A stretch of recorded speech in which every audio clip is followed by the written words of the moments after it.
சொன்னார்கள் என்றால் நீங்கள் பாக்கியவான்களா இருப்பீர்கள். நான் விசுவாசிக்கிறேன், இங்கே ஆண்டவர் அநேக பாக்கியவான்களை வைத்திருக்கிறார், அநேக பாக்கியவாதிகளை வைத்திருக்கிறார்.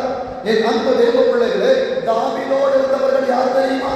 கடன் பெற்றவர்கள், எஜமானை விட்டு ஓடி வந்தவர்கள். இன்றைக்கு அநேக காரியங்களிலே அப்பா இந்த அனுபவத்திலே நான் உட்கார்ந்து வார்த்தைகளை கேட்கிறேன் என்றால் வார்த்தை உனக்கானது.